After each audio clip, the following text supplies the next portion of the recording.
So, ayan, sakit ni Lolo, hindi ko na patatagalin pa. Nagka-cancer siya start this year lang.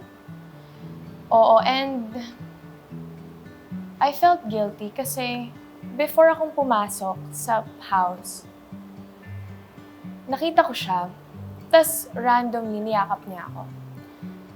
Sabi niya, ang tagal kitang hindi nakita. Na-miss kita.